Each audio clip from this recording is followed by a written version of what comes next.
I'm on vacation. No Sorry. worries, you're on vacation. It's fine. And luckily I had my notes, and so I think that we covered everything. Good. Okay. Hello, Paul. Hi, Joy. Dan was Good in the evening. car, I think.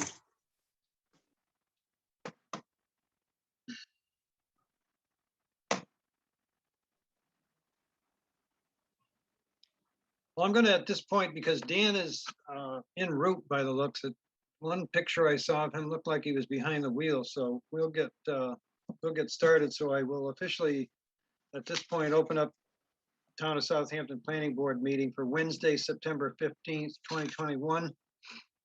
It's virtual tonight, and it's also on cable television 191.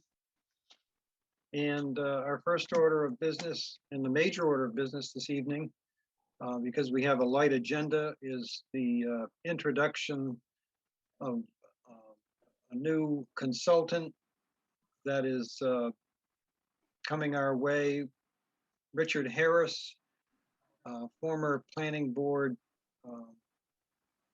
chairman in South Hadley, and he came highly recommended by our former consultant, Larry Smith.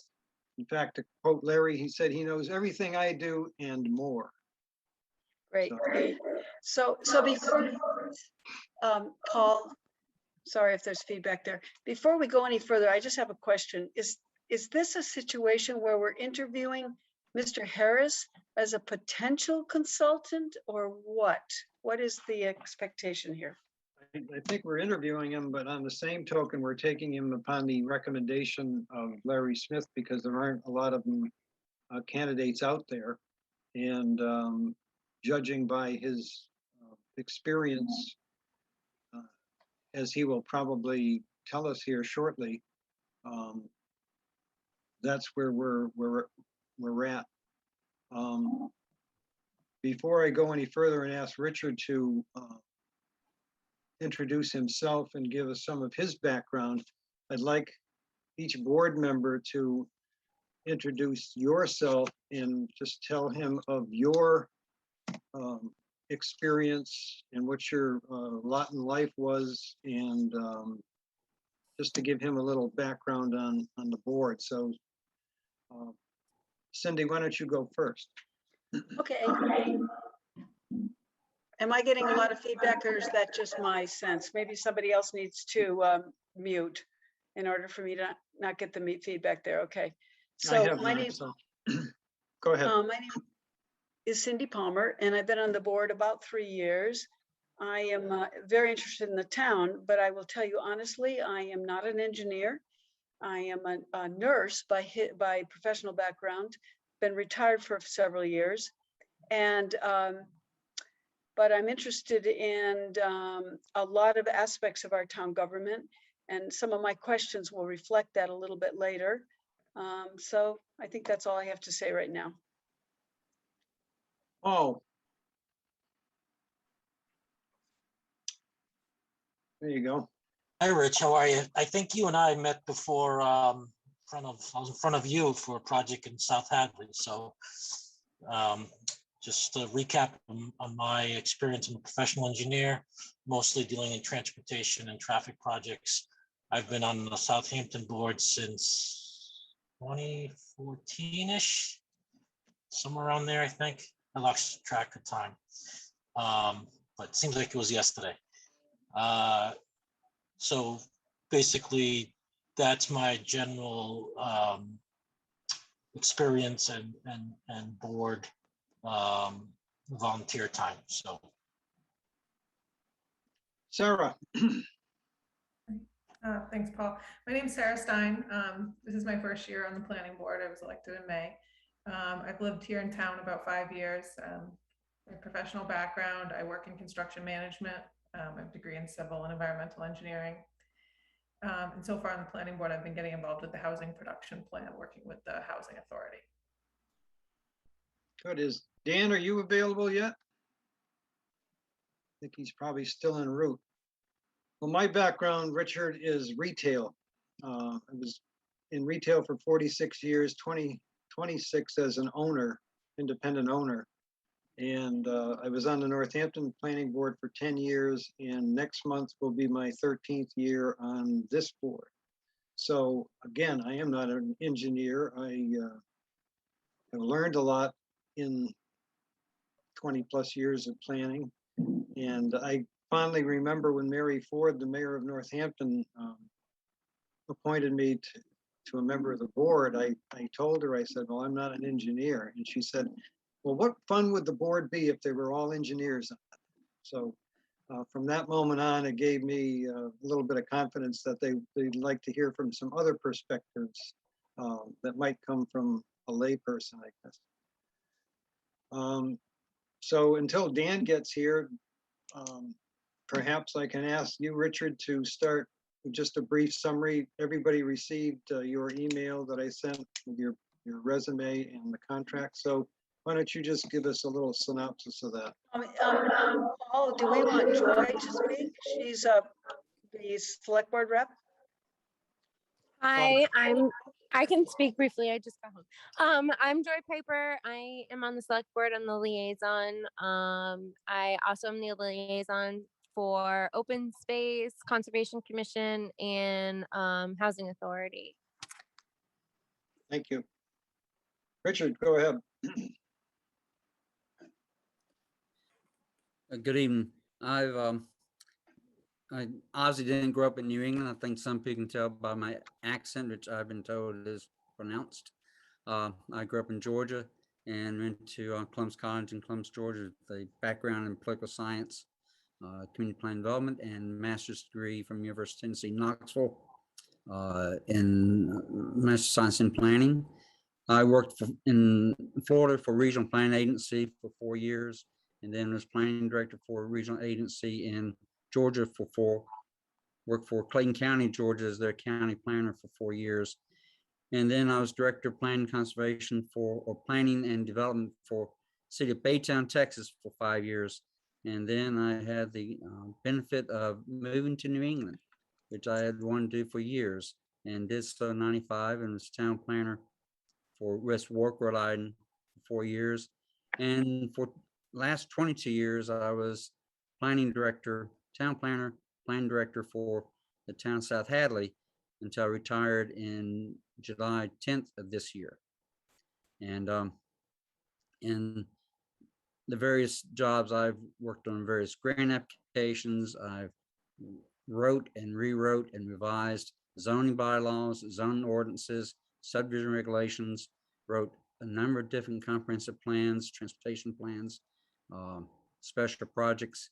I've in South Hadley in particular, I became very familiar with the town meeting form of government in Massachusetts and the unique opportunities and challenges that presents, and the different process that we had to go through in Massachusetts for adopting zoning changes, and also the ways planning boards can use their regulatory powers to adopt regulations that could have beneficial impacts as well.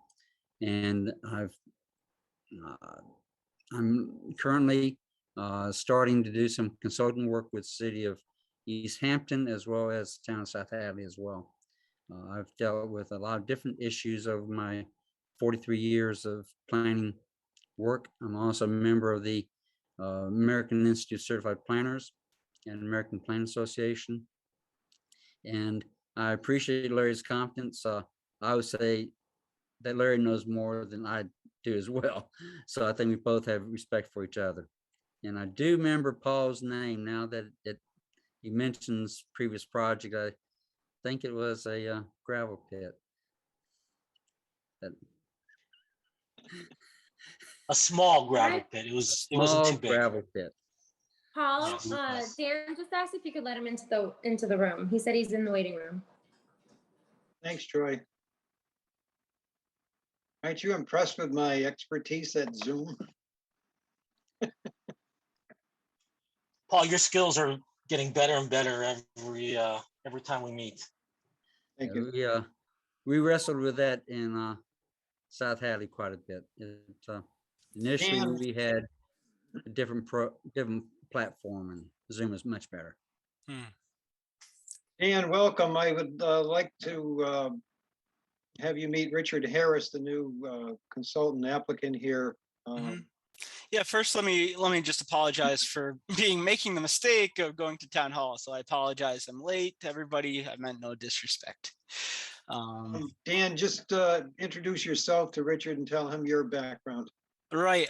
So nice to meet you, Richard. I'm Daniel LaValle. I play the role of a chief systems engineer on a number of international and national projects for defense industry. It's been my role for about 20 years. So yeah, kind of a lead engineer on many projects. Thank you. Anything else you'd like to ask Richard before the board quizzes you? No, I think I'm pretty much review my background, and I look forward to working town of Southampton. I've had opportunity to review the work that Larry's done so far, as well as the materials he's working on, and have an understanding of the direction and work that is left to be done. And I think that my background, my skills could help the board achieve your objectives. At this time, then I will ask the board members if you have questions for Richard.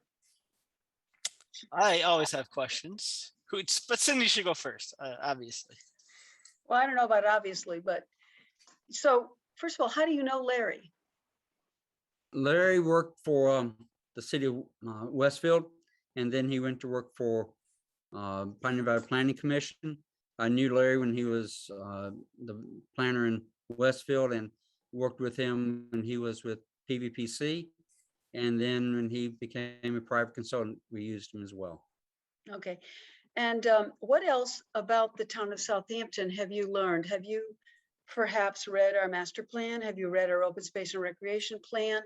And have you attended any of our perhaps select board meetings? Have you, and tell me a little bit more about how you know, what do you know about the town of Southampton?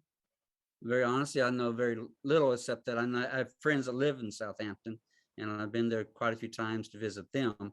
And I have not wanted to delve into the details of the master plan and the regulations until I've had an opportunity to meet with the board and see if the board wants me to work with you.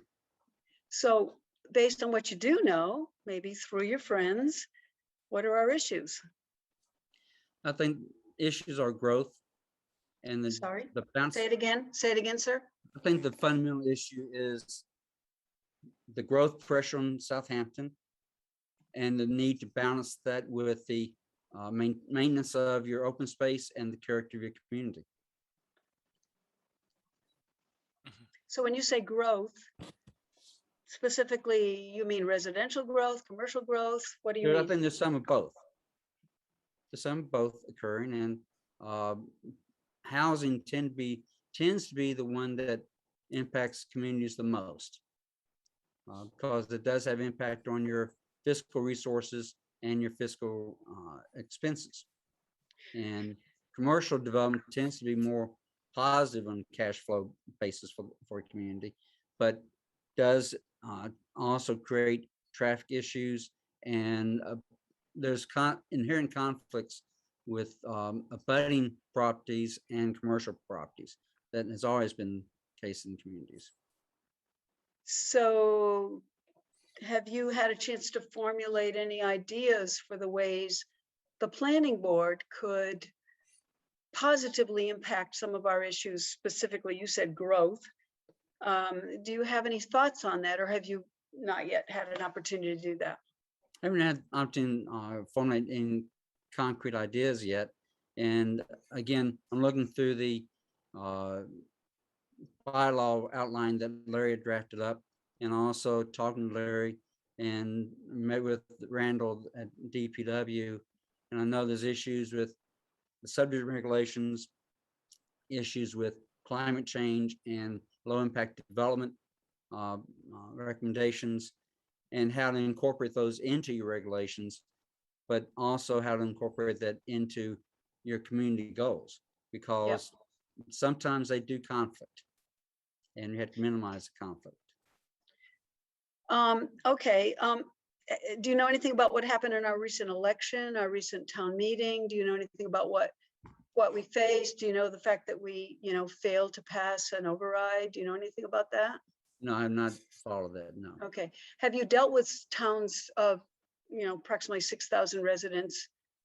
In my 43 years, I've dealt with towns as small as 100 Yeah. and as big as 60, 70,000. Okay. I've dealt with a range of communities.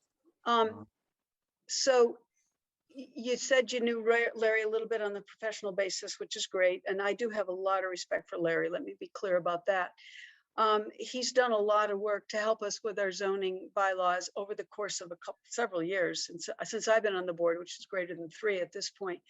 He's done a lot of work, and the board has done a lot, and the board has changed a little bit over time. There's a couple new faces since he started. But would you go back and redo any of the work he had done already, and why or why not? Have you read those? I think that whenever somebody looks at work someone else has done, there's usually tweaks they would make. And I was mainly looking at what is yet to be done. And I might use a different outline structure for bylaw, for instance, because I'm not familiar with the general bylaw structure, and I would try to marry those together.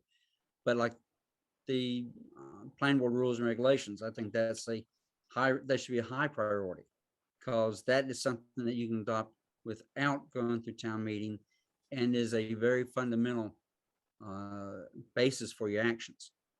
It relates to using peer reviews, for instance. It relates to the application requirements before you.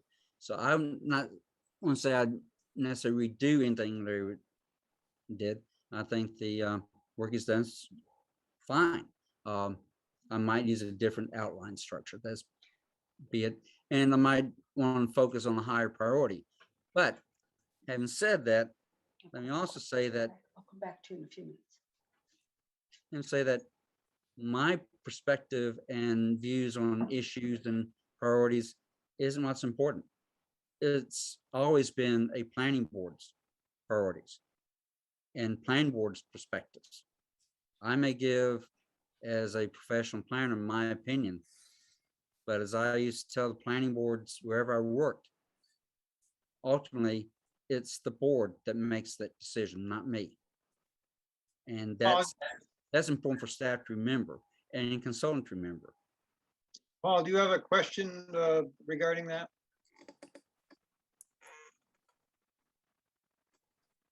Yes, I think I'm just going to speak based on my professional experience with Rich, where I've been on the other side, where I've been representing the applicants, particularly some big controversial projects where Rich has done a very outstanding job providing opinions and providing consultation to the planning board in terms of giving us advisory information based on regulations and what's in the bylaws, as well as what's typically necessary for projects to be moving forward in line with local and state standards.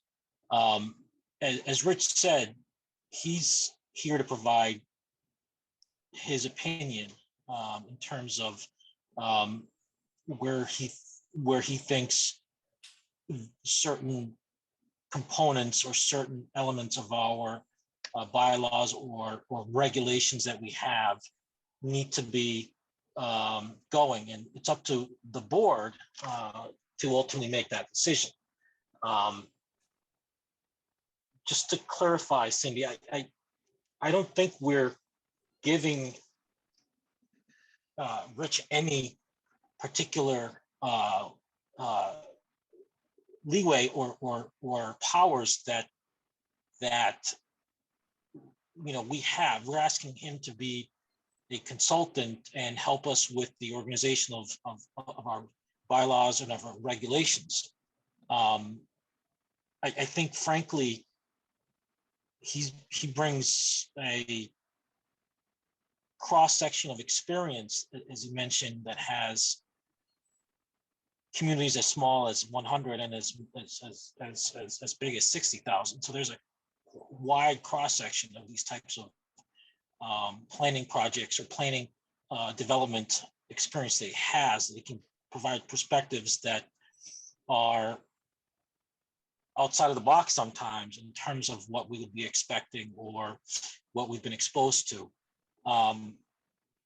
Looking at that, I think a lot of what we have in town for issues, I mean, anyone can be mad go mad, I should say, from having to deal with the frustrations and the misinformation that is provided at town meetings or other events where there's a lot of misconception about what Southampton is and what we do. So I'm laughing at the annual town meeting or the overrides that we had to deal with in the past, and how people have misconceptions about how things are prioritized in town or not prioritized in town, for that matter. So I see, Richard's role here similar to what Larry has provided, and potentially he seems to have more availability, obviously, than what we've been getting from Larry in recent years, based on his health and his retirement status, as well as COVID-related time restrictions that he has had. So, in my opinion, I feel that Rich's experience is quite extensive, and I think would be a positive for the board going forward if we were to choose to hire him as a consultant to help us with our town issues. Okay, but at the same time, our town is complex and our town is facing a lot. He already pointed this out: growth and financial and fiscal issues. We also face the rewriting and the review of our general bylaws. We have a big project before us in terms of the zoning bylaws. And I think my question specifically to him at that last juncture was, would you do anything differently with the bylaws we've already reviewed? He said something about he might, sort of structure them slightly differently, if I understood that, and that's fine. And I'm just wondering, in terms of his scope of work with us, would he be proposing, in order to get these passed, and that's a critical point, would he be proposing any restructuring or rewriting of the massive amount that's already gone through? It's been a long process, and I give you and Paul a lot of credit for staying with this all this time. And we want to get this done, and we want to get it done so it's passed, and we want to get it done so it's the right thing for our community. So that's why I'm asking these questions in general, and I don't doubt his expertise at all. Go ahead, You're muted, Richard. You're muted, Richard. Yeah. If I can, especially in Massachusetts, where we have town meeting form of government, it's particularly important. I've always felt that a bylaw that doesn't get adopted didn't really achieve anything, because if it doesn't get passed and enacted, what have you achieved? Nothing. So I think ultimately the board has the burden of making sure that it is a bylaw that meets the town's needs and will have town meeting support. My role is to help you achieve that goal by trying to write it that way. My understanding, the board has spent a lot of time going through various sections already. And I think the objective here is to complete the rest of the rewrite, so you have a complete revision that you can then hold public hearings on. And that is where you're going to get the most impact of how you need to revisit those. But I think it's important for the board try to set a time frame at that point of how long it's going to take it to town meeting. Because with zoning bylaw revisions, amendments, you have to go through a public hearing process. And it's important to have that hearing process be far enough in advance of any town meeting so that if you get the type of input that you want, and it finds weaknesses or failings or omissions, you have time to go back and revise those to garner the 2/3 support you need at town meeting. Yeah, true. And- And let me just interject on that. It's great, the hearing process, and we're not going to go backwards on this from all we've compiled thus far. I'm sure if we pick up where Larry left off, we go forward, that will give you ample time to then review the previous sections that we've already covered. And then by the time the public hearing process comes about, you may have some other ideas to interject in that. But to go back and have you go through each section with us again, I think is going to be time lost, but yet it'll give you time to make some notes, and then we can review them before it goes to the public hearing process. And the thing that's always bothered me, and it sticks with me, because town revisions some years ago, I think it was probably back in 2000, the mid 2000s, when the last revisions came to town meeting, after it was done with PVPC's help, and it was rejected. So you go through the public hearing process, you give people ample time to weigh in on this, and yet with all that work, it goes to town meeting and it got scuttled. So it's pretty disheartening that unless there's another end around that you can do this by section, that you would bring all this together and then yet be subject to town meeting shooting that entire process down. That is now, we're probably in the 4th year of working on this. And part of the concern is if you start, and I've seen this in communities before, where you have part of the project, part of the work done, and then there's changes in board members, and then you start going back and revisiting. I've seen communities almost never get to the end where they have the rewrite. And it's important to get the total rewrite so you can have opportunity to get real public input. And yes, you can do a bylaw in sections. You can take it to town meeting in sections. The problem is you're recodifying your bylaw as well. And so if one section fails, then if you don't revise, then you don't have a complete bylaw. Yeah, because some are tied together, correct? They're very closely tied together. Even the numbering system ties them together. So if you have a bylaw that's in this numbering system, and then got the section that didn't pass, and it's an old numbering system, there's inconsistencies in the references to one another. Gotcha. So you really do need to do this one in a comprehensive fashion. And to that extent, my advice typically is to get that structure to minimize the substantive changes, so that you don't have the controversial items that maybe 99% of the rewrite has support, but this one section doesn't have 2/3 support at town meeting. And so people vote the entire bylaw down because it's one controversial item that is added in. And I say that, for instance, when we rewrote the zoning bylaw in South Hadley with a consultant, we broke it into sections, accessory apartments being one of them. That was a very controversial item in South Hadley. That one didn't even get 1/3 vote at town meeting. But we were able to get most of the changes done by having the structure clear and the controversial items almost as their own bylaw, on warrant article.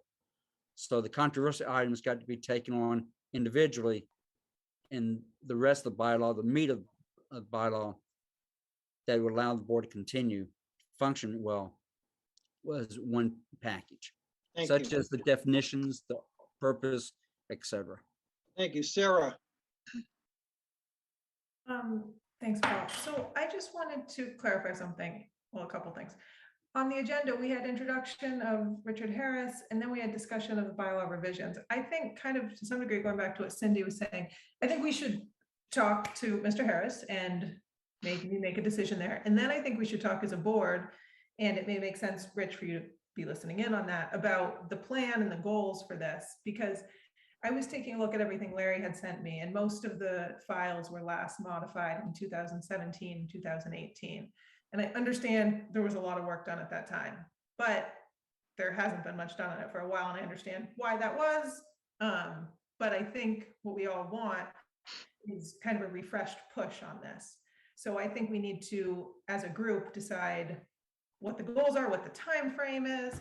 And Rich, I mean, listening to your experience, of course, it sounds like you have a lot of experience.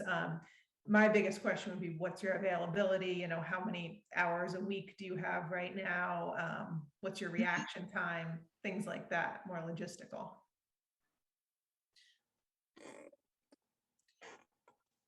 Well, as I've told several communities, that I'm not working full time.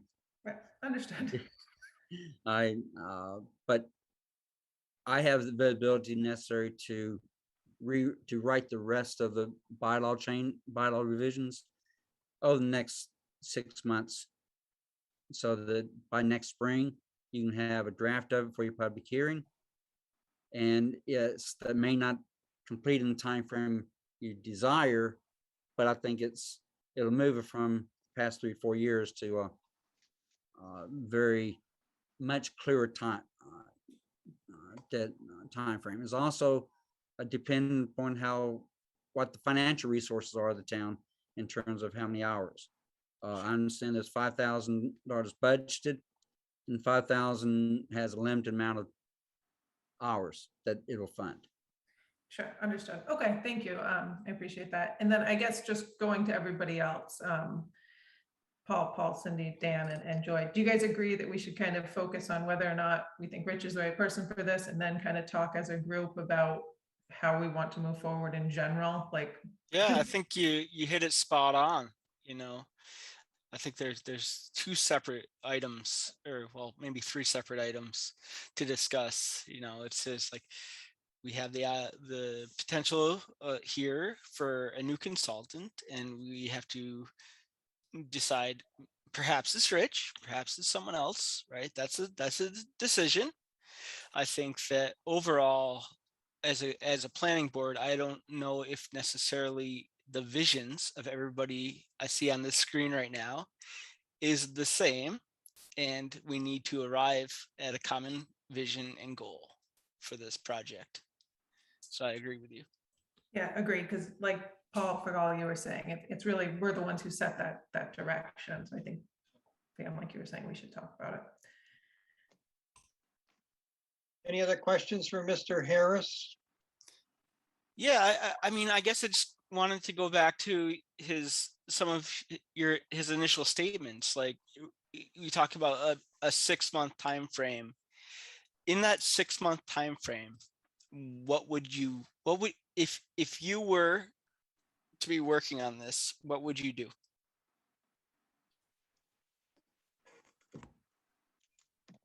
Recognizing that the amount budgeted is enough for about 65 hours of work.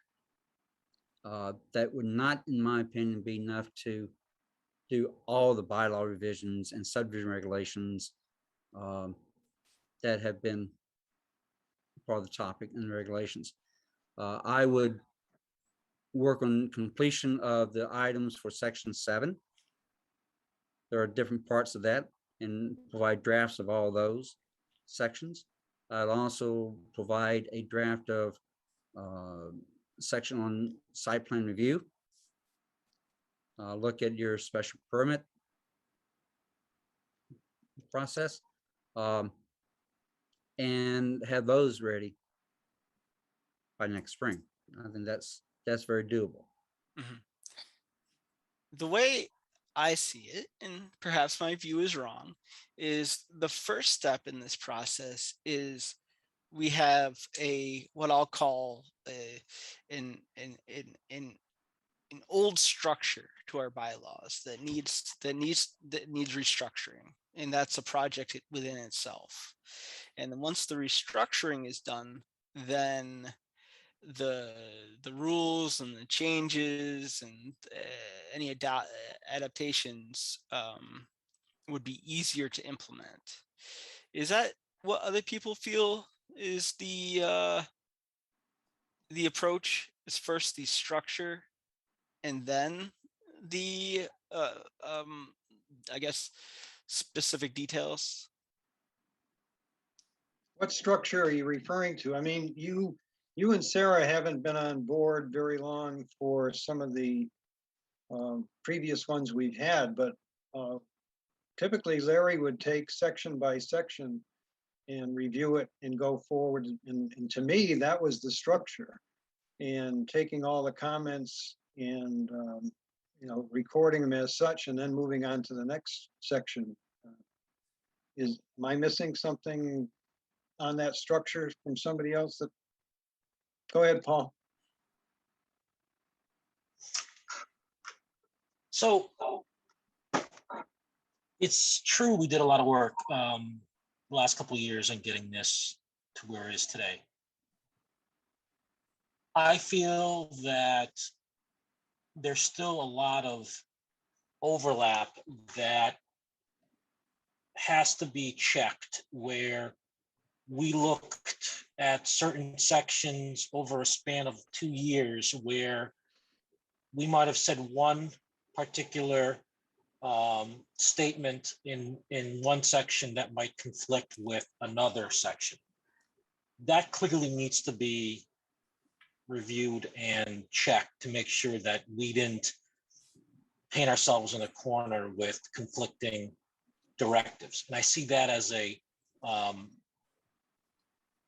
task that someone's going to have to take a look at, because as we know, there's hundreds of pages or whatever the total is that I think have been piecemealed. And I think based on the time frame of us looking at it over the years, I think that inherently created these conflicts and us potentially not really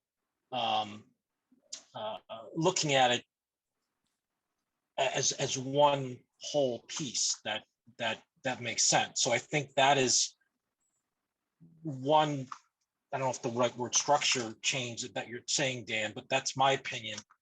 That's one component that needs to be checked to make sure, does this still make sense today? I know we did the work, but it's just the cross-referencing more than anything else is probably what I'm trying to spit out here. Mm-hmm. Cindy? Okay, so I'm hearing this thing about structure. I'm hearing this thing about format. I'm hearing it from Mr. Harris. I also raised the question of what else do you know about the rest of the town and the other things that our town is doing. And I'm strongly convinced of the importance of the planning board within the entire town and what we're facing. And I don't think you can ignore this, okay? So I see two parts to what we need a consultant for right now. One is to finish the review of the sections that have not yet been completed because of the combination of things that Larry couldn't complete them and COVID, et cetera. One. Number two, I think we really need to look at the overall structure. It has to be smooth. We have to avoid contradictions, as Paul just raised. We have to make it very readable and palatable. And it sounds like you're good at that, Richard, that you have done this kind of thing before. It has to go to our legal review, because that's part of what happens. And then eventually, town meeting, there's a step in between. It has to go to public hearing, town meeting, and we want it to pass. We don't want it to fail. At the same time, you need, as our consultant, absolutely needs to understand what else is going on in our town, because there's sections in our master plan and our updated master plan. It's the same master plan, but we've sort of revised priorities within it. and our open space and recreation plan, to understand what the planning board's role is in these things, and to make sure we're not going through this entire process only to step back and go, oh my gosh, we failed to recognize this is what our town needs. I mean, this has gone on for decades. It really has. If we're going to do a change of consultants at this point in time, you need to see this. You need to understand what we're faced with, and you need to be sensitive to that. And I do believe that's a critical part of what our consultant needs to do. We cannot do this in a vacuum. And I think that's a lot with what Dan is saying and maybe Paul is saying, and you need to be able to do this. That's what we need from a consultant right now. And if it hasn't been stated before, all of us are volunteers. No matter what our backgrounds are, we are not being compensated. We have no professional planning staff. Paul Deman is phenomenal. He leads this committee and he answers endless emails, and he leads a great, and sorry, Paul, but I do feel very strongly about this, that you do a great job. You know, you can say thanks, Cindy, anytime you want. But that's how I feel, because we are a small town and we are faced with major fiscal issues. Major. We are missing major professional people right now. We don't have an assessor, and we don't have a professional accountant right now. And we have a volunteer planning select board. And if you are not aware of all this, then you're not going to be the right consultant for us. Okay. I'm assuming, Mr. Harris, that master plan and open space plans and all the things that Cindy mentioned go hand in hand with this process. And you probably know that going in your past experience. Absolutely. And as we start looking at different sections, I would want to look at those documents and see what recommendations were made in there that should be incorporated into the master plan. One thing is, for instance, when you look at site plan review, you had to develop criteria for approval, and same with special permits. Those should be tied back to your master plan, your open space recreation plan. If you have a housing production plan, et cetera, whatever plans you have should be tied to the criteria in the zoning bylaw. When you look at revising your subdivision regulations, those revisions should also be related back to your master plan. If there's something concrete in the master plan that relates to it. So I think, clearly we want to look at those as part of the process. Okay, And good. that's reason. So That's that's when I what mentioned.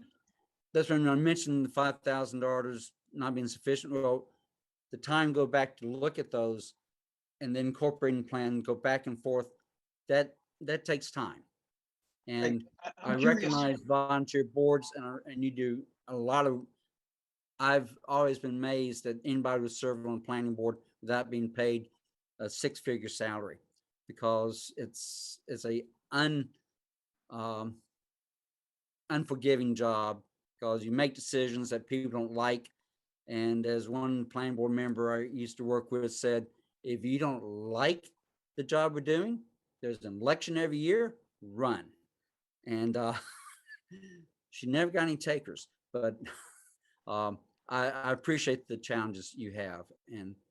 But I will rely upon the board to give me the priorities of the community. Now, I may make my assumptions on it, but the board ultimately has to give me some guidance on what you see as what you want. Well, it's not what we're saying, Richard. It's what's written. We have a master plan. We have an open space and recreation plan. You can listen to all of our opinions, but it is already documented. So that's really important. And Paul Deman, what is this $5,000? Is he limited to $5,000 in terms of consultation? I was just going to ask Richard why you put a cap on it. I was that figure. I don't recall Larry putting a cap on his contract. It was per hour throughout, the term of the contract, but there wasn't a cap on it. There's the $5,000 was in Larry's contract. It was? Yes. Because I would not want to tie our hands if we want to go forward this in an expeditious way, to tie our hands with 5,000 when we've got $9,000 worth of work here to do. The question comes up, what is budgeted in the town budget. We have no budget. Because the town accountant need to sign off on the contract. Yeah, And they typically only sign off on what's actually appropriated. where years ago, because of budget constraints, we were stripped of a operating budget. We strictly are self-sustaining by fees that we collect with subdivisions and permits, A&Rs, you name it. So we have a revolving fund that has dwindled with the work that Larry has done, and yet we still have it, but there's no constraint on what we can spend per se. And I I- saw his draft contract. It had a name on there as accountant who's long since left us. So we got to Yeah, make sure. I changed the form after he sent it. I edited Vicky's name out of that. So what I did is Larry sent me his contract Mhm. and I updated to reflect me in there and different time frame for beginning, because obviously it's not July 1, it's in September, and therefore it couldn't be dated back to July 1, in my opinion. That's backdating contract is not a recommended thing to do. And we can definitely strip the $5,000 limitation out of there. I looked at Larry's contract, it had $5,000 in there, and that's what I was working from. What's the board's, personally, I think we shouldn't put a cap on it. Maybe I'd put a cap at 10,000 on it, because I don't think we probably, my guess is we maybe have 11, 12,000 in the revolving fund, but I wouldn't want to go beyond 10,000 on it. What's the board's feeling there?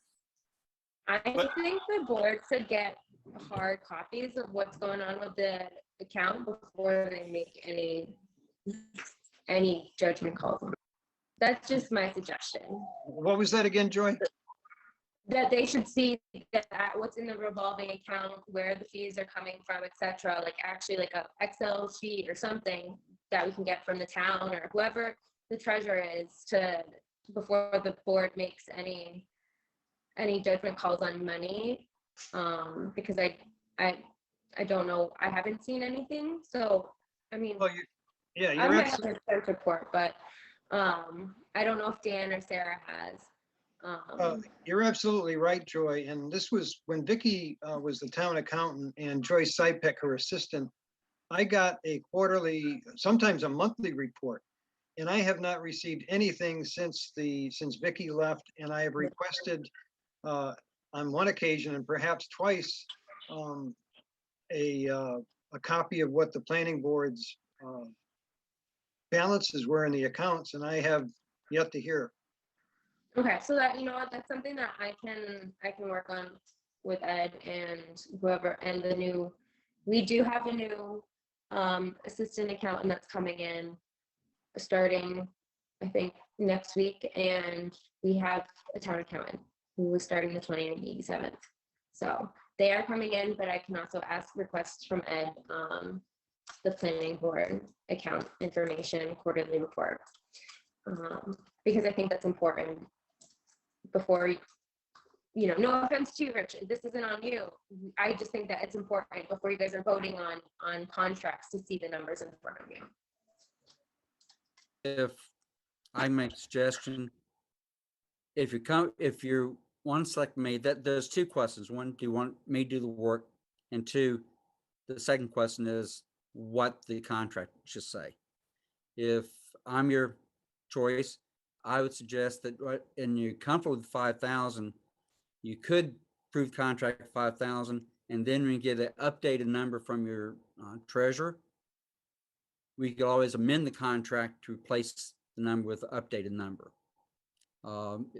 That they would expedite the process of beginning the work. I'm in favor of that. It's the 5,000 as written, and then go back after and amend it if we have to. The one question I have, Paul, is coming from a consulting standpoint here, and I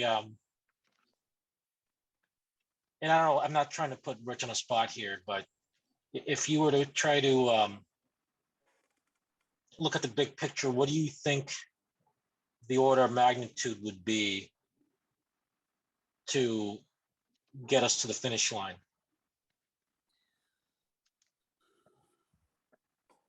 Very honestly, I hadn't looked at that in detail because I was working on the premise that there's $5,000 cap. You're probably looking at somewhere in the $10,000 range to get a complete draft. That's not going to, and that assumes not going to deal with subdivision regulations. We're focusing strictly on the zoning bylaw and the planning board rules and regulations. Because I do believe the rules and regulations of planning board are fundamental to be in function. Even if the bylaw changes don't go through, you've got to have that in place in a manner that allows you to function properly. I've had my hand up for a while, and my comment is, Wait. oh, did someone else want to talk? No, go ahead. Okay, I just want to make sure in whatever we decide for work that we're not biting off more than we can chew, right?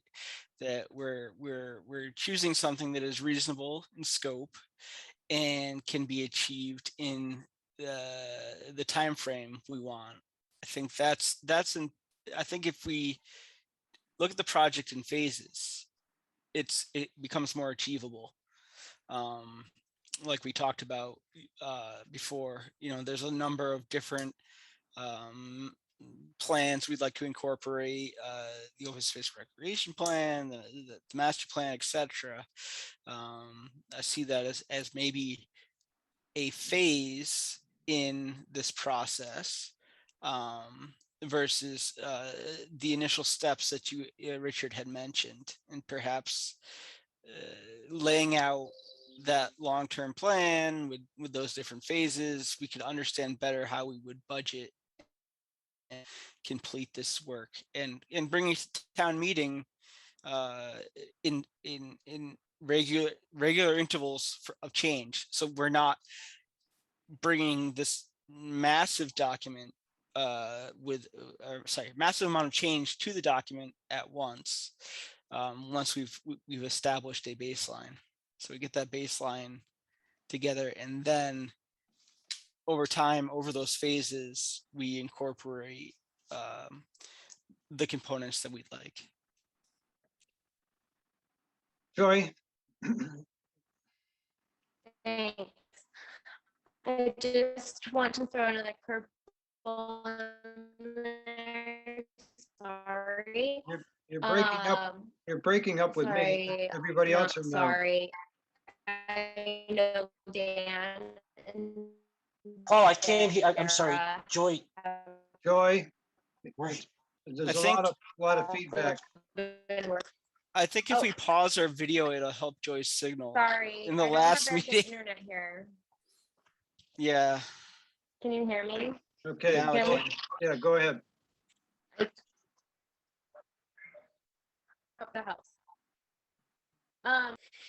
Where that housing Please- authority is working on. Please start from the beginning.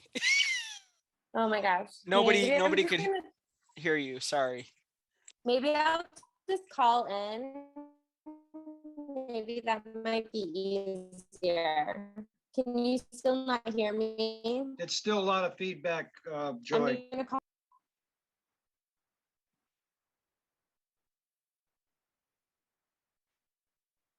Well, that was interesting. Rich, this is still better than Google Meetings or whatever that product South Hadley used before, so. It's far better than Google Meet. That's why we switched to Zoom. Mhm. I'm just gonna wait for Joy here to see if she can log back on. I hope what you're getting is the passion to get this right. That's what you need to get from all of us, that we really care. We want this right. We want to see it integrated. We want to see it done in a cost-effective way and completely. And I think That's what I'm hearing from everybody. I get that very well, and I think that's very understandable, and I think every community wants the same thing. And I have no doubt that we can do it. One of the things I would touch on also that Daniel brought up is commitment of time, because I can, if we have budget, I could do the draft, but the board needs to be sure that it's got the available time to go through the rewrite as I provide it to you. And from my experience, it will always take longer than one anticipates.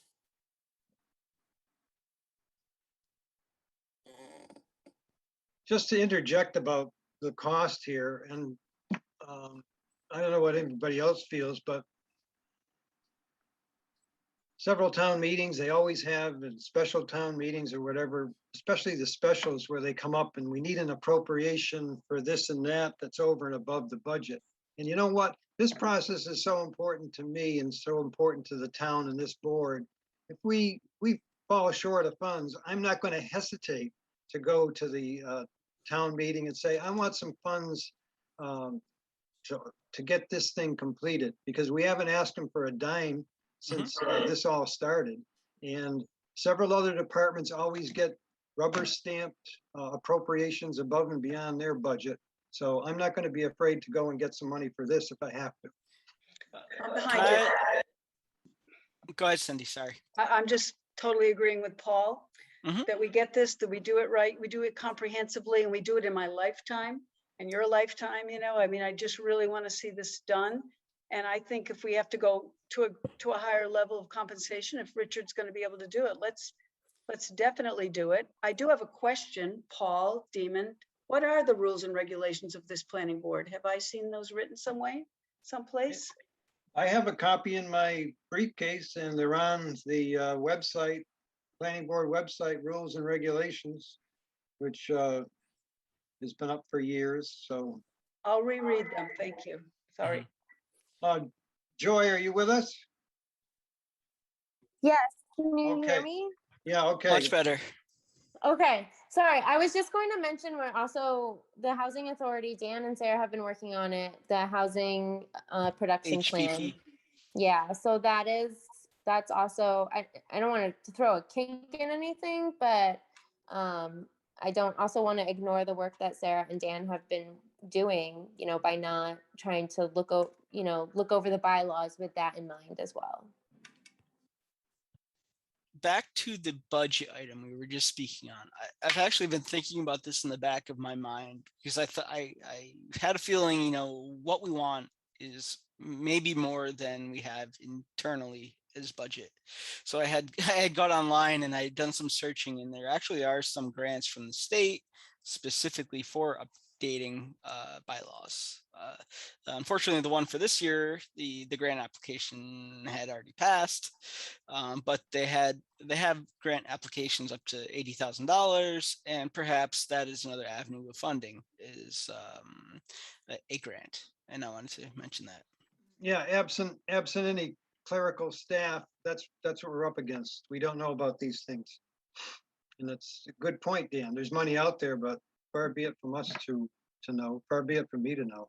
Yeah, I just, because my concern, I searched because I thought, well, if with everything we would like to do and being volunteer staff, how how can we do it? And really you need money and you need to pay a dedicated or more dedicated resource. Well, we've done well to get through 10 or 11 sections, I think, in the time we've done. So there's no sense in giving up now. Oh, I'm not giving up. I'm not saying that. I want to change the tone of this just a bit because I'm sure there's going to be some more discussion after this, but I want to right now address the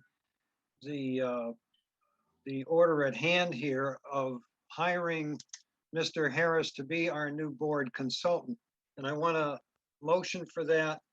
And then I'll take up a separate motion on his contract. Here's the part that my brain struggles, and I would like to discuss this as a group. Is it right of us to only consider one candidate? Larry Smith came to us highly recommended, and there was no interview process for that. If someone else that wants to pursue that, that's fine. We can go weeks and months probably, or maybe more weeks, but I'm not personally going that route. I trust Larry's judgment. I trust this gentleman's expertise. So I'm not going that route. Isn't not that I have really an opinion on it either way. But if the contract is over a certain amount, doesn't it have to go to bid? That's my only thing. Like, don't we have to entertain other? Okay, all right. Thank you for clarifying. Mr. Harris? Professional services does not require a bid. You go by qualifications, and even then, even those that do require bid, some cases it's 25,000, some cases 50,000. But I know professional it's a services large amount. I just wasn't sure, like above 10,000. again, professional services do not require a bidding process. Thank you. Okay, getting back to the motion, do I have a motion to accept the application of Richard Harris for the new board consultant for the fiscal year 2021, 22, I'm sorry.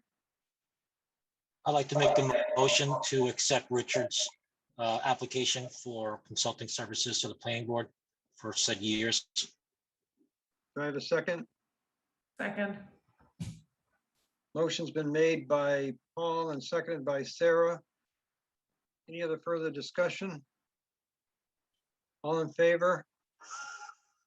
Paul, Aye. Sarah, Aye, Paul, aye. Sarah, Sarah, aye. Cindy, Aye. Dan, Can I abstain? Yep. Yeah, I'll go with that. and I will vote to approve. So we have 301. 401, I'm sorry. And the reason I vote that way is no reflection on you, Richard. My concern is that we should look at a larger scope. Now I'm going to go forward and ask that we accept Richard's contract with the provision of $5,000 on it as initially drawn up. I have edited the contract to remove Vicky Morrow's name on it, and it just reads by and town accountant, whoever that should be to sign it. But that contract will be for $5,000, and if we have to amend it going forward, we can deal with that at that time. What's the period of performance? I'm sorry? What's the period of performance on it? It's for this fiscal year from 1 year. July. Well, actually, going forward until June 30, Okay, thank you. 2022. Thank you for taking my question before we voted. No problem. Do I have Sarah a has a mo- question. I had a quick question as well. Who was first? So Sarah, go ahead. Yeah, to be honest, I didn't get to the contract before the meeting, so I was taking a look at it. My only question was in terms of when you're sending in a bill and, how many hours you'd spent on each thing. Basically, if we don't, how are you going to document that? You're going to say, okay, this bylaw I spent 12 hours on. I didn't see that covered in here. My invoice would specify the number of hours I worked and the hourly rate, and then any other of the other expenses that were such as travel, which is only other expense I can envision would be applicable. Okay, and Yeah. then I saw that it's your payment is due within 30 days, but would you send an invoice every 30 days as well? So just so we don't get like too far out. I'm flexible. I can do it every month. I can do it on a quarterly basis. It's whatever suits the board best. I think, given the 5,000 amount, we probably should have it monthly until we see our way through. But to answer Sarah's question too, Larry Smith used to break down all the dates that he worked on different projects and the hours, whether it was, I think he had a minimum of a half an hour in the hours worked, and of course the rate was the going rate that he had quoted in the contract, but he had it broken down so we knew whether it was bylaws, whether it was a subdivision, whether it was stormwater, whatever it applied to, the breakdown was there. So, I would do the same thing. yeah. I Thank would, you. I would like to see it to the 10th of the hour. You have an objection to that, Richard? I don't, can I, in the world of consultants, the smallest fraction I saw was 15 minutes of an hour. The next high, my company does half hours. So I guess you don't work for the government. The biggest problem with tenths means you're tracking every 6 minutes. Yep. And that I've never seen a consultant bill on a tenth of an hour, 6 minutes. In fact, Well- I've never had track time to that degree when I work for municipalities or counties. So what's the lowest you would accept?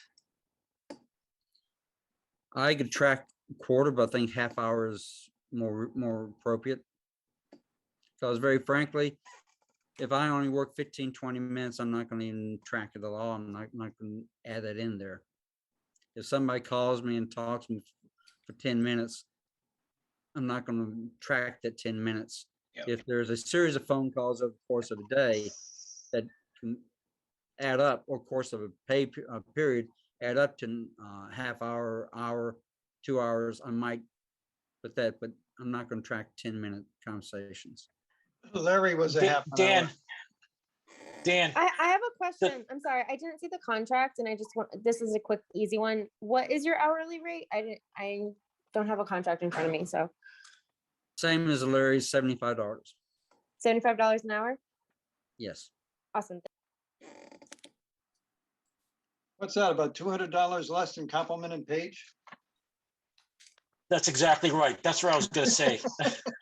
I was just gonna say that. So first of all, it's not the same in the law field where, and I'm sure Joy could pipe in on this, but you don't have that same overhead rate where that tenth of an hour, or fraction of an hour makes a difference. So, and I wouldn't expect somebody that's professional to be, spending 15 minutes or spending 3 minutes and billing us 15 minutes. That's highly unprofessional, and I wouldn't expect Richard to do that. Thank I'm you. gonna say I was a consultant for many years before I was a hospice nurse, and I will tell you, half an hour is perfectly adequate as far as I'm concerned, as a minimum. Okay, getting back to the motion, I'd like to be brought forward then on the contract of $5,000 the end of fiscal 6/30 with monthly billing statements, and if we have to amend the contract, we shall revisit it. Motion, Motion to approve the contract. motion made by Sarah. Do I have a second? Second, Second. You got this, Cindy. You got this. just giving you a break, Paul. Any other further discussion? All in favor? Aye. I Paul? Hi, Paul. Sarah? Hi, Paul. Sarah, aye. Cindy? Cindy, I. Dan? I I too, aye. 5-0. I All right, thank you, Mr. Harris. Now, before you go, or whatever, if there's any, we covered quite a bit of the, on my agenda here, discussion of bylaw revision. So I'm assuming, judging by the comments I heard, that we want to know going forward here, what the time frame is and what we're gonna tackle next.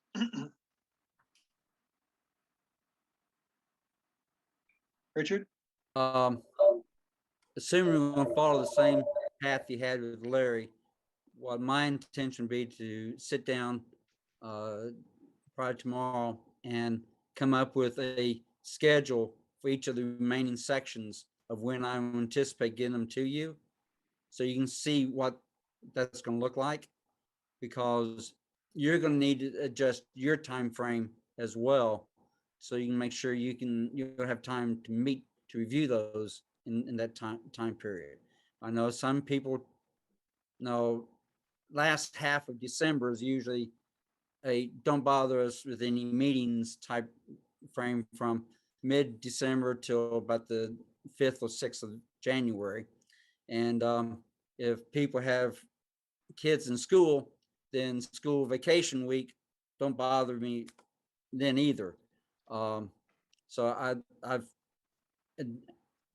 adapted that over time, and we've had several planning board members in South Hattie that I learned the Jewish holidays as well, because that affected our meeting dates. And I didn't realize some of the holidays that began at sunset, which was right before the planning board would start, and so they couldn't meet then.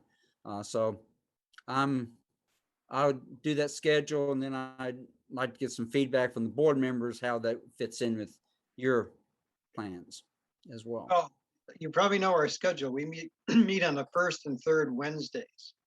And you can gauge by that. And regardless of what the agenda will be, unless it's extremely heavy, and it hasn't been in the last several months, even building permits. So I would like to see something keep coming at each meeting if we could.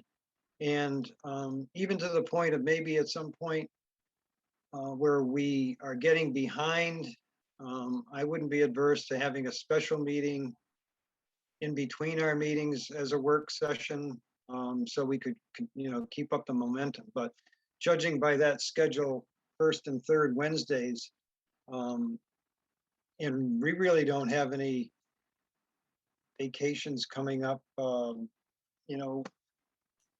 I think our meetings, for instance, around the holidays, you've got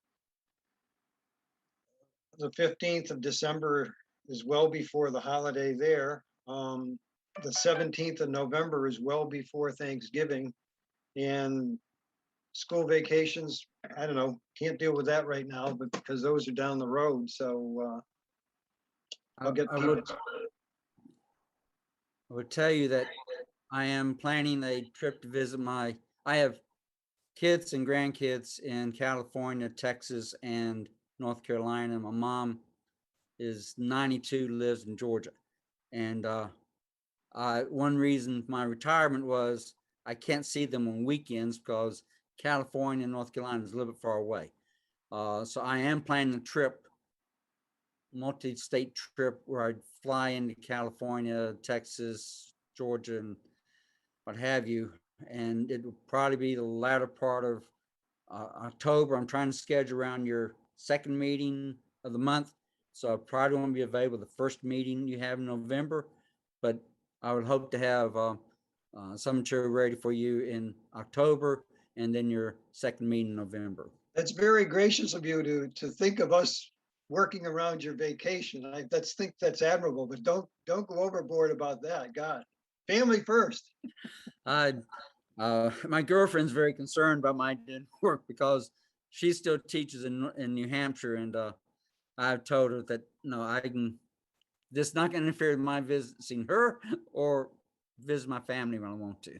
As long as you're not gone from, let's see, when did Larry leave? Like December 1st through April 30th to Mexico. As long as you don't do that. I'm not doing that, no, but I will tell you that I love to hike, as if you see the pictures behind me.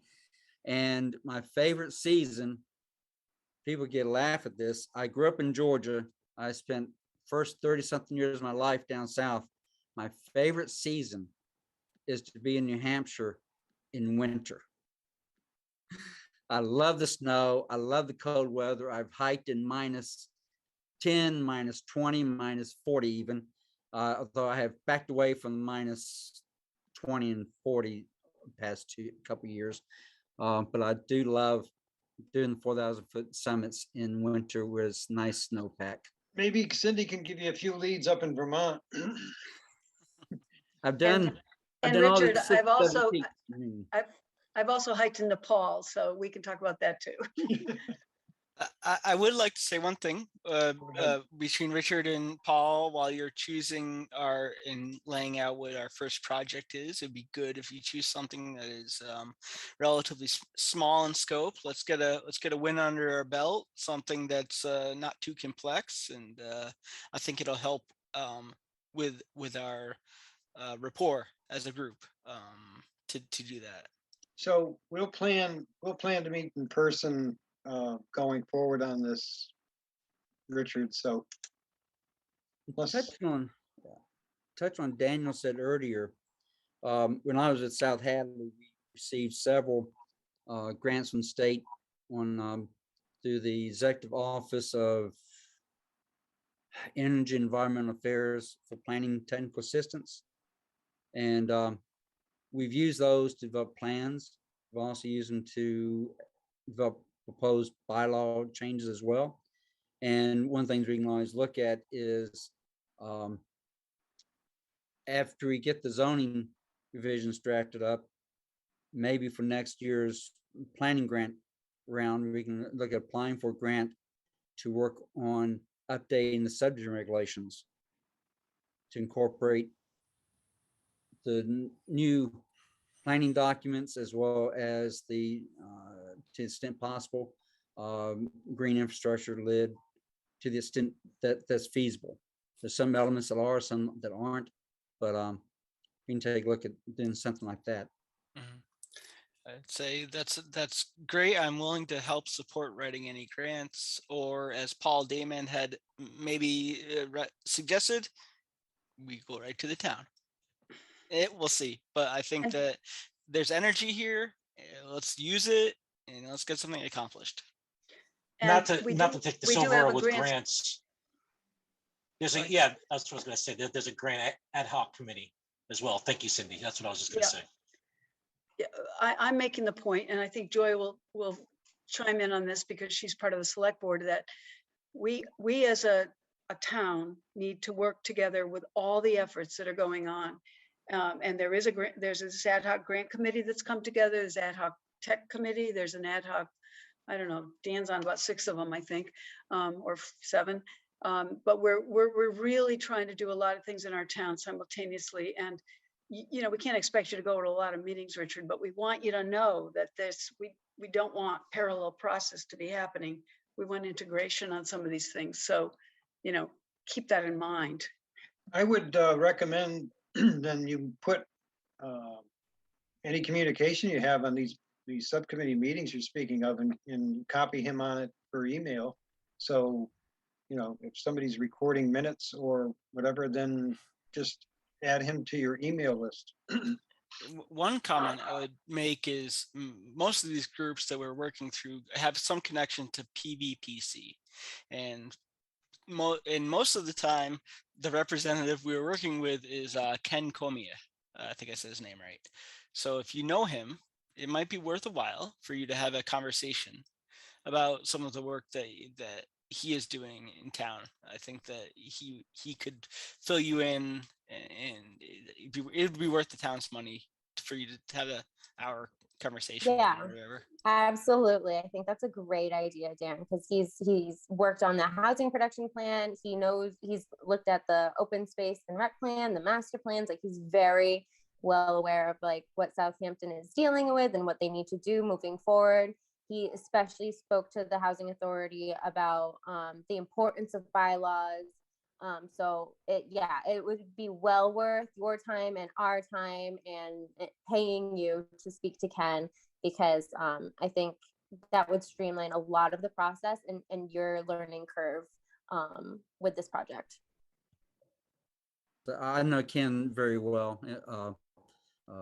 Him and I've talked a lot when I worked for South Hadley, and he's called and asked me questions about different projects, and So we shared a lot of information. So I know Ken quite well. Awesome. Okay, October 6th is our next meeting, but is that the one you're gonna be gone, October 6th, Richard? No, it'll be the I'm planning to, it's either the second meeting in October or the first meeting in November that I'll be gone. Okay. All right, so we'll be meeting again October 6th. And Larry would send us via email the section you're gonna be working on so we can review it and have it Mhm. up for discussion that meeting night. And my practice with, as Paul may be aware, the South Hadley was to have things to planning board members a week ahead of time. Yep. I want to let consultants send things to me a Thursday before the Monday meeting. They had to submit at least the previous Monday, or it would not, it'd be a guaranteed for continuation if they didn't.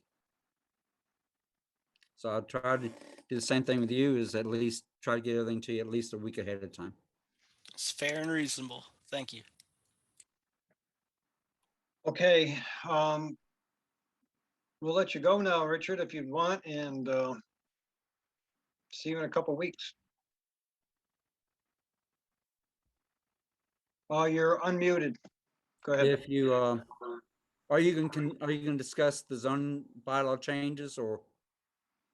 No, let's start with the bylaw revisions, and then maybe when we're all face to face, if you have any other material, we can review that. I'll see you October 6th then. Great, thank you. Thank you very much. Thanks, Rich. You're welcome. Thank you very much. Thank you. The only other thing I have on the agenda is if you have any committee reports from Dan or Sarah or Cindy, that any updates of anything you want to appraise us of? Sure. Can I ask one question about the bylaw review? Oh, So just if, as Joy mentioned, the housing production plan, you know, a couple of the goals have to do with bylaws, well, the zoning regulations, particularly, you know, what you can do in rural residential, multifamily homes, all that sort of thing. If this is what I'm thinking of specifically, this one, but in general, if there's any specific like paragraphs that we see as individuals, I mean, Cindy, you're very involved with the master plan and the open space, or, you know, Dan and I are doing this housing production plan.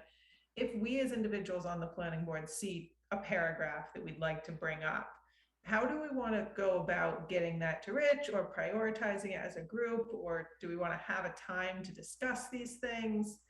I have a few things that they're bylaws that have already been updated. You guys have already gone through them, and I know that.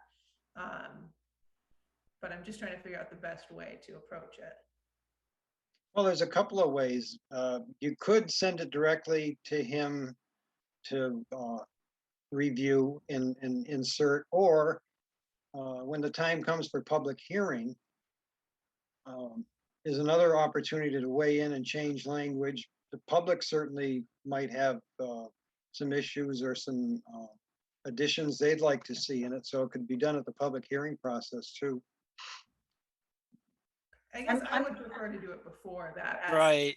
Process, because to be honest, I mean, I have some kind of questions like, okay, we don't allow 2-family dwellings in rural residential. Is there a reason? Maybe there is that I don't know. And I understand part of it's about maintaining rural characteristics, and maybe that's the only reason. I don't know. But I don't really want to go to public hearing to be, I'd rather bring some of these things to you guys and talk about them. If there's things that, you know, we're setting these goals in the housing production plan, and a way that we can get more affordable housing is to have more multifamily buildings, because that's how that works. They're more affordable. And a lot of that, our regulations don't allow for a lot of multifamily housing. So we don't have to have this specific conversation right now, but I'm just wondering do we want to create a list of things like that and then have a time to talk about them? I'm not sure. How My about, go ahead. I think you should send your thoughts, anybody for that matter, if you're reviewing what we've already covered and you've got some questions on things, to make note of it and send it to Richard to like thumbnail in that section, because we are going to go back and review them before they go to public hearing. So have them like bookmark them, and then we can address them after we get through whatever the matter at hand is. But yeah, I perfectly agree with you, Sarah. There are other issues that are going to come up. So yeah, by all means, and then just keep a record of it and copy us on it as we go forward. That way there, in the review process, we'll be able to pick up on it. Okay, all right, that sounds good. It may be nice to use some modern technology like Google Docs, Google so you Docs, could yeah. add your comments to the living document so that we have it over time. It's a thought. So we could put them up there and Yep. put those bookmarks and comments in there, so that we do address them when we make our round back, and you obviously would remember what you're talking about. Sure, absolutely. Because I think it is really important that as a planning board, we're not during the public meetings or when we're presenting to the town, it's already clean, it's already polished. It's not us trying to add. The group should be presenting as a agreed front our bylaw, right? So I think that's very important. I'm totally in agreement with what Dan said, that we've really kind of gone through it, combed it through, and massaged it with the wording we want. I assume we're going to go to public hearing without much discussion from the public. We want the public to come forward and say things if they have comments, but not that we're going to be debating it at a high level. It seems to me in a public hearing, it's certainly not at town meeting. We really want to look really coordinated on that. That's my feeling. So I agree with what both Paul and Dan are saying, that we talk about it here, whether we do it on a Google Doc and go from there and let Richard look at that and chime in. Totally agree with that. I do want to address something that our very first meeting, Cindy asked about, that was brought up. And I don't think, Paul Frugal, you were at the meeting, but it's one of those things that Sarah mentions about, going back and looking at some of these revised bylaws. Since then, that case came down about the Airbnb, and we, Cindy, you haven't been in the meeting since then, but I did review the bylaws, and our town doesn't seem to allow it.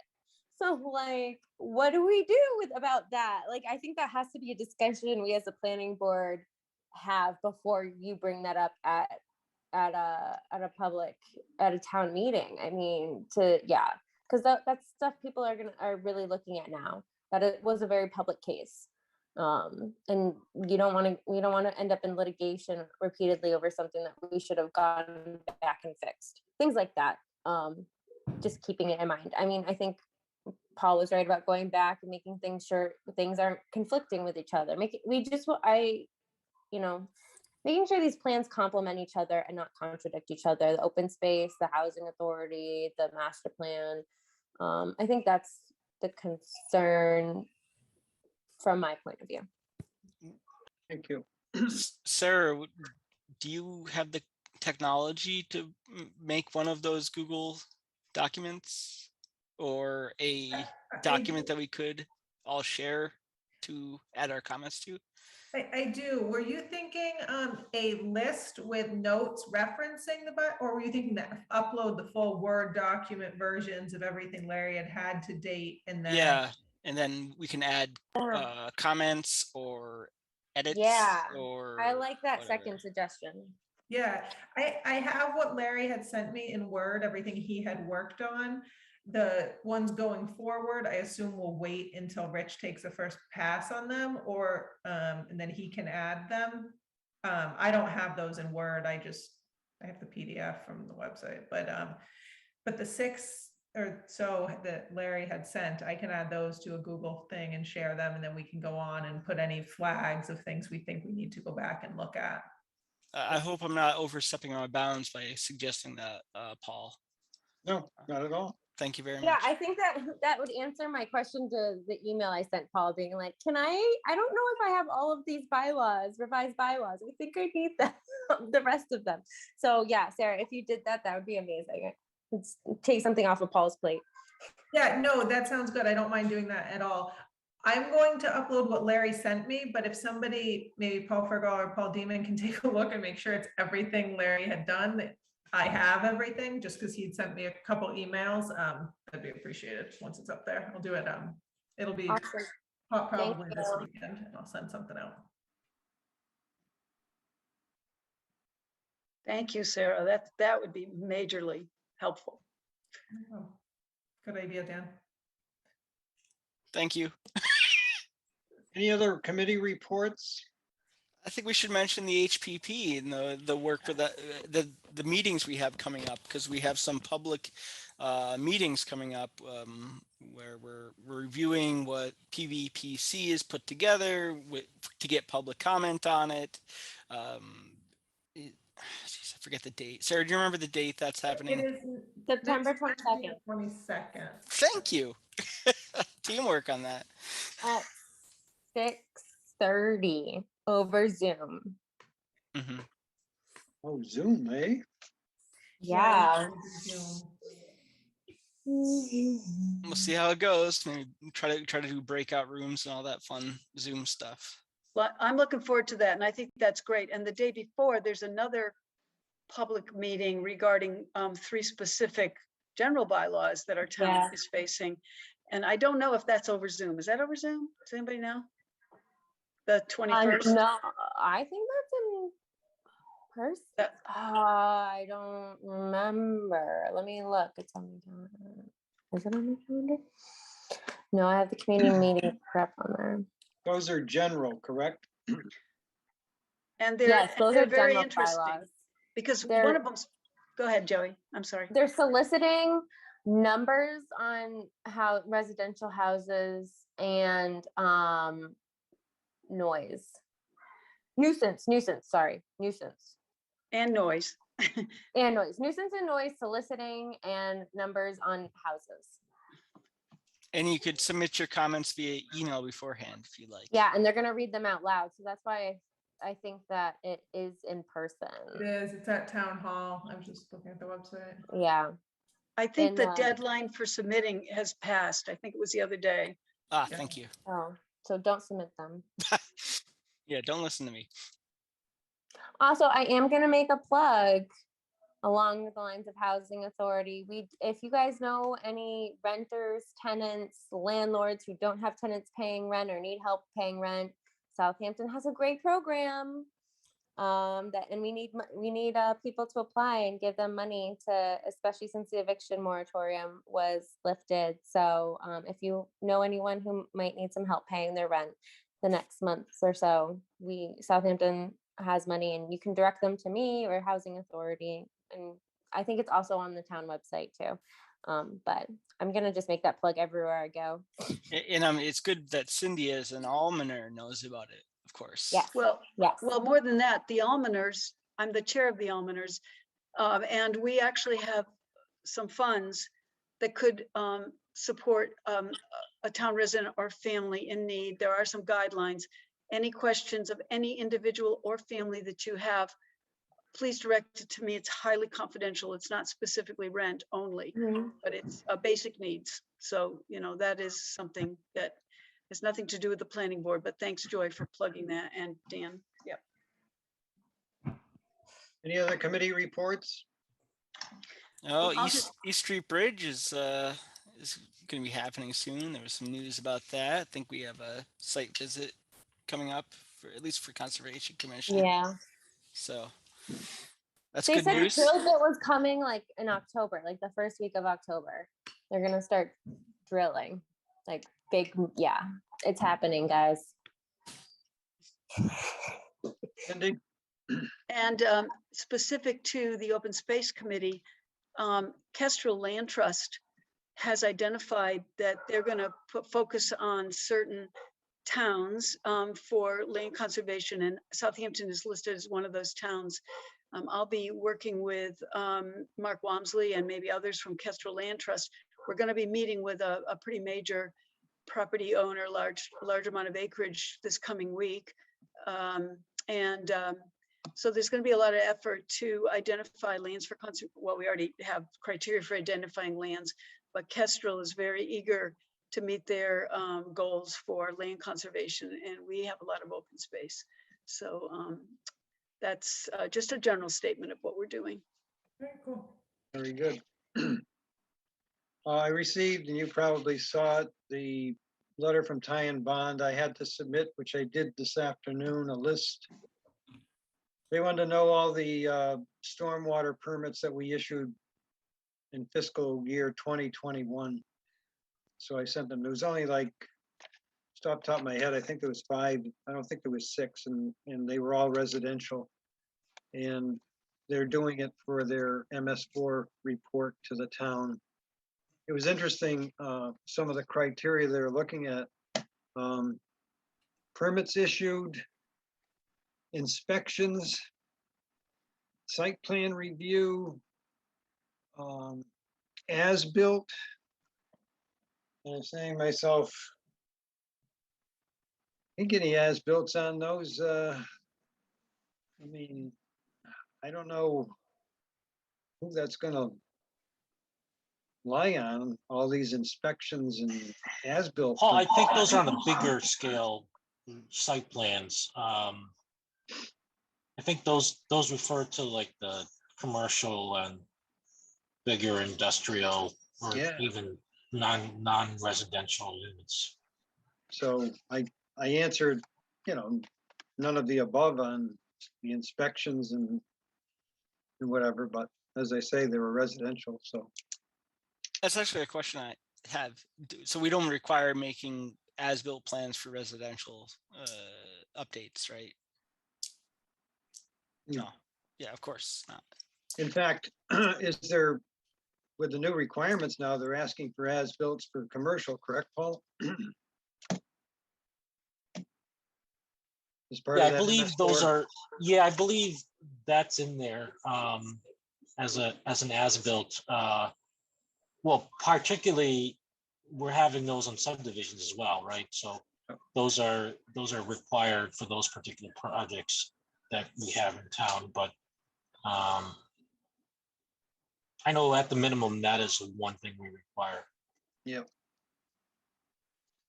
Does anyone have any other business of any sort or comments they'd like to make or whatever? No, If I not- I was impressed with Rich, and I'm excited for him to learn about Southampton. I just wanted to say that for the record, if that didn't come across. He seemed very experienced, and he seemed like he will be great to work with. Yeah, there's no question to me about his experience. I just think that he's going to learn about Southampton after the contract is signed more and more. He's going to make it a point to, if he wasn't hired going in, I'm not quite sure he'd want to know all the details, but seeing as he signed the contract, it's going to be vital that he does know all the moving parts going forward. Frankly, he's coming from South Hadley, which is